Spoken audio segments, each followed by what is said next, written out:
Et on est rendu mercredi, c'est la première fois que je filme de la semaine. Je me sens mal. Mais en même temps, on a travaillé super fort. On a bien travaillé lundi puis ce matin. Mais j'ai pas sorti la caméra encore. Ce qu'on va faire cet après-midi, on commence à travailler de la mesure en mathématiques. On va la travailler cette semaine et la semaine prochaine. Mais avant de travailler la mesure, j'aimerais savoir quelles sont les unités de mesure que tu connais. Amine. Kilomètre. Je peux utiliser le kilomètre. Qu'est-ce que tu pourrais mesurer en kilomètres, par exemple? Une rue, oui. Une rue, ça peut mesurer plusieurs kilomètres.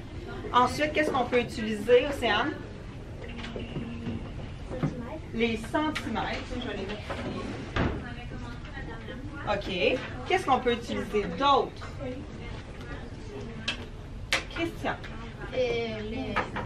Le mètre. Les pieds, là, c'est une mesure qu'on utilisait autrefois, qu'on utilise dans un autre système de mesure que le nôtre. Donc, souvent, tu vas entendre, c'est moi, par exemple, je mesure 5 pieds. Mais si j'utilise notre système de mesure à nous, je mesure en réalité 1 mètre 52. Parce que je fais 1 mètre complet. Après ça, je fais 50 cm de plus. Et à la fin, il y a un petit 2 cm à la fin qu'on a besoin. Ça, c'est la grandeur. Mais si on utilise l'autre système mathématique qu'on utilise plus, par exemple, aux États-Unis, hein, les anglophones, on pourrait dire que ma mesure, c'est des pieds. Fait que tu vas entendre un mélange de tout ça dans ta vie. Ça se peut que tu entendes des choses. En construction, moi, le père de mon chum travaille en construction. Il mesure beaucoup de choses avec des pieds et avec des pouces.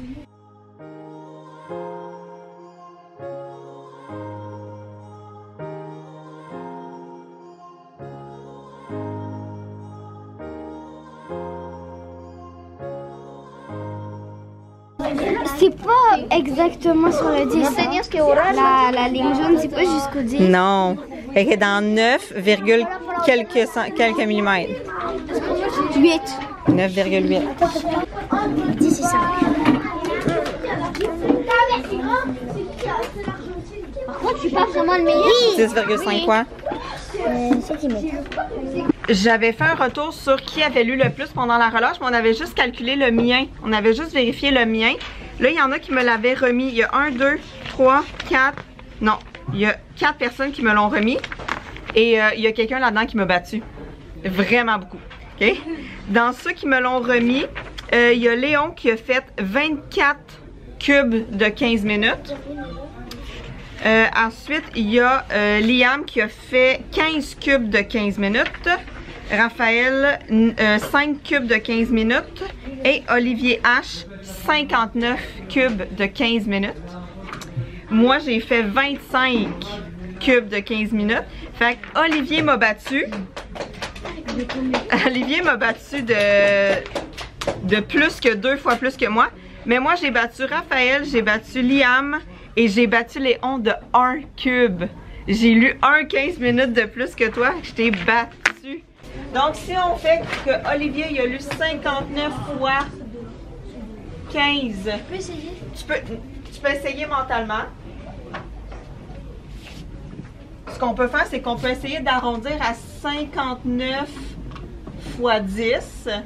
59 fois 10, c'est plus facile à faire parce que quand on fait fois 10, on prend juste le chiffre qu'on avait déjà, donc 59. Puis ici, il y a un 0 dans 10, on rajoute un 0. Après, tu fais fois 5. OK? Et après, on préfère, oui, le 59 fois 5 pour aller rajouter. Fait que ça va donner plus que 590 minutes. OK? Fait que là, tu peux déjà y penser, mais moi, je vais faire la technique de multiplication comme ça. Et là, ici, j'écris 59 fois 15. Et là, 9 fois 1, ça donne 9. 9 fois 5, c'est ça qu'on fait cette semaine, oui? 45. Après ça, 5 fois 1, 5. Et 5 fois 5, c'est un jumeau, Noélie? 25. Il me reste juste à aller prendre mes diagonales. Fait que dans cette diagonale-là, il y a juste un 5. Ici, il y a 9 plus 4 plus 5. Ah, c'est comme si c'était 9 plus 9. Parce que 5 puis 4, ça fait 9. Fait que 9 plus 9, ça fait 18. Fait que je vais mettre le 8 ici, mais le petit 1 dans mon autre diagonale. 1 plus 5 plus 2. 8. Et ici, il n'y a rien, c'est un 0. Fait que la vraie réponse, c'est 885 minutes. 885. Et là, je vais le diviser par... Je fais des paquets de combien? Je fais des paquets de 60. Fait que je veux savoir, il y a combien de paquets de 60 là-dedans? Et là, ça va me dire... Oh! 14 heures. 14 heures complètes. OK? Et le 0,75, il veut dire 3 quarts. Il veut dire 3 quarts. Puis 3 quarts d'heure, 3 quarts de 1 heure, c'est 45 minutes. Ça veut dire que Olivier t'a lu pendant 14 heures et 45 minutes en tout dans ta semaine. Je vous ai pas vraiment parlé cette semaine. Lundi, j'ai pas sorti la caméra, puis mardi, j'étais en mentorat comme d'habitude. Puis j'ai pensé à filmer mercredi après-midi quand on a fait une activité sur la mesure. Dans le fond, je montrais à mes élèves comment utiliser leurs règles. Puis après ça, j'avais trouvé des cartes à tâches, c'est comme des cactus puis des plantes, puis ils devaient mesurer comme la hauteur des plantes. Fait que j'en avais comme plus qu'une par élève. Fait que dans le fond, ce qu'ils devaient faire, c'est mesurer, écrire la réponse en arrière avec leur crayon effaçable. Puis après ça, ils switchaient de carte. Puis dans le fond, s'il y avait comme la même réponse, ben tu sais, c'était correct. Puis s'il y avait une réponse différente, ben ils l'écrivaient aussi. Puis après ça, on a corrigé. Fait que ça a été ça. Fait que là, ce matin, mes élèves ils ont eu une évaluation en lecture sur les inférences. Après ça, on a fait du plan de travail. Ils ont travaillé vraiment fort, là. Honnêtement, j'ai corrigé ça. Là, ils sont en études, puis j'ai corrigé ça au début de ma période libre. Puis ils ont vraiment avancé, là. C'est vraiment hot. Après le dîner, on continue la mesure. Mais cette fois-ci, je vais faire de la conversion de mesure. Fait que je vais sortir le cahier mini TNI. Attendez, je vais aller vous le chercher. Dans le fond, on a fait acheter un mini TNI comme ça, des éditions Grand-Duc pour chaque élève. Puis dans le fond, c'est comme un cahier avec des pages qu'on peut utiliser au crayon effaçant. Fait que si je vous fais vite là, le tour, là, il y a des tableaux de numération, il y a des nombres du jour, il y a des bases 10, il y a une horloge à la fin, il y a des feuilles quadrillées, du plan cartésien, des thermomètres. Fait que bref, on a fait acheter ça pour chaque élève, fait que chaque année, ça nous reste, fait qu'on en prend soin, on l'efface. Fait que là, on va faire la conversion de mesure cet après-midi là-dedans dans un tableau de conversion. Puis on termine en univers social. Ce que je voulais vous dire aussi, c'est que depuis le retour de la semaine de relâche, on a commencé un nouveau système de gestion de classe, les 3 groupes de 4e ensemble. Dans le fond, si vous me suivez depuis longtemps, vous m'avez déjà vu utiliser des niveaux d'autonomie avec mes élèves de 5e année. Là, cette fois-ci, ça s'appelle des clés d'autonomie.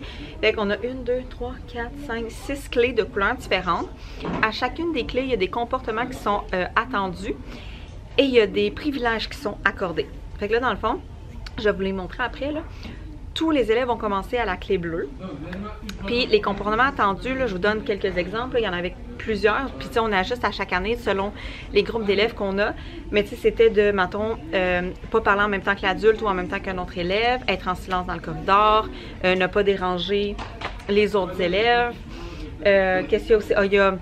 Nous, on a des crochets pour nos sacs d'école, fait qu'il faut que les sacs d'école soient accrochés sur le crochet. Tu sais, la clé bleue, c'est comme la base. Il n'y a pas de privilège. C'est juste comme ton rôle d'élève minimum, OK? Fait que ça, c'était la semaine au retour de la relâche. Tout le monde était à la clé bleue.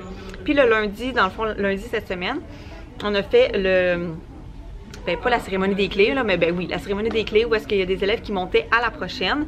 Il y a des élèves qui restaient à la clé bleue et en bas de la clé bleue, on a la clé blanche où est-ce que personne commençait là. Dans le fond, c'est vraiment comme si tu n'es même pas capable de faire le minimum que je te demande.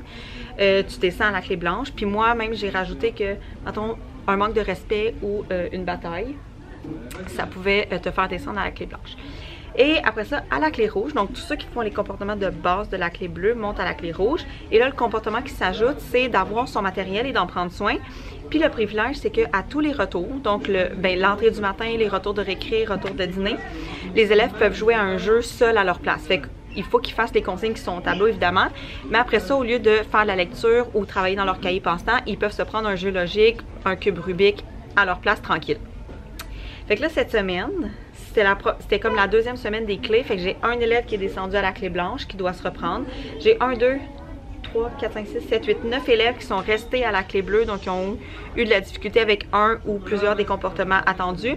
et tous les autres sont montés à la clé rouge. Fait que là, moi, ça me demande quand même beaucoup de travail parce qu'il faut que j'observe plusieurs comportements à la fois. Fait que moi, j'ai comme une liste, j'ai comme un pad là, que je traîne avec moi dans la classe avec les comportements attendus. Puis quand je vois que c'est pas fait, j'écris le nom de l'élève en dessous. Fait que ça m'aide parce que rendu au lundi, ben, durant la fin de semaine, je vois que si j'ai le nom de l'élève, c'est juste une fois quelque part, ben il passe à la prochaine clé. Mais si je l'ai plusieurs fois, ben il va rester là. Puis tu sais, je veux vraiment noter les comportements parce que je veux être capable de justifier à l'élève pourquoi il passe pas. Tu sais, c'est quoi? Parce que mettons un élève, il accroche tout le temps son sac, il parle jamais dans la classe, mais il parle tout le temps dans les déplacements. Ben tu sais, je vais être capable de dire précisément sur quoi il doit travailler pour poursuivre. Puis, dans le fond, le but ultime de tout ça, c'est que la dernière clé, la clé mauve, c'est un dîner avec les enseignantes qu'on paye. Fait que ça se peut qu'on paye de la pizza, ça se peut qu'on paye de la poutine, ça se peut qu'on fasse des hot dogs. Fait que d'ici la fin de l'année, à chaque mois qui reste, il y a possibilité d'avoir un dîner. Fait qu'il reste 3 dîners qu'ils vont pouvoir avoir. Fait que je pense que ça motive les élèves. Puis, dès que genre, je vois un comportement, j'ai juste à dire « Hi, ça, c'est parce que c'est un comportement de la clé bleue. » Puis là, tout de suite, ça se replace. Fait que je vois que ça a comme un impact sur les enfants. Fait que je vais vous montrer le système qui est installé dans la classe. C'est pas vraiment grand-chose, mais je vais vous montrer à quoi ça ressemble. Donc ici, en haut du tableau, j'ai les clés. Donc la blanche, la bleue, la rouge. Nous, on est rendu là. Puis après, il va y avoir la verte, la orange et la mauve. On a placé aussi au tableau le référentiel des clés pour que les élèves puissent s'y référer. Donc, si vous voyez ici pour la clé bleue, par exemple, les je dois, c'est les comportements attendus. Il n'y a pas de privilège. Quand on descend pour la rouge, il y a un nouveau comportement qui s'ajoute en plus de ceux-là. Puis, il y a un privilège qui s'ajoute. Donc, on a ça ici pour toutes les clés. Gang, là, si vous voulez qu'on retourne à Grégory, on a 3 pages à faire. 100, 101, 102. Puis, je me rends compte qu'il y a beaucoup de textes. Fait que ça va demander beaucoup de ton écoute. C'est la dernière période de la journée. Fait que c'est sûr que c'est pas facile. Mais je vais essayer de faire ça rapidement. Les pages qu'on va travailler cet après-midi, ça parle des langues qui étaient parlées en Nouvelle-France en 1745 et les croyances. Ça veut dire qu'on va parler un petit peu de religion dans ce temps-là. En ce temps-là, c'était beaucoup moins, il y avait beaucoup moins de religion qu'aujourd'hui. Hein, aujourd'hui, les gens ont immigré, les gens ont déménagé, ont changé de pays. Puis là, c'est au Canada, au Québec, on a des gens de plein de religions différentes. Mais autrefois, c'était pas comme ça. Parce que les gens qui habitaient en Nouvelle-France, c'est des gens qui venaient de la France. Donc, il y avait la religion qui était pratiquée en France. Et il y avait aussi les Autochtones. Le français est la langue parlée par les colons en Nouvelle-France. Le français parlé dans la colonie ressemble beaucoup à celui utilisé par le roi de France et les habitants de Paris. Cependant, plusieurs mots et expressions font leur apparition. Ces mots nouveaux permettent aux colons de parler par exemple du climat ou de la nature. D'autres mots s'ajoutent au fil du temps pour nommer les nouveaux objets de la vie courante.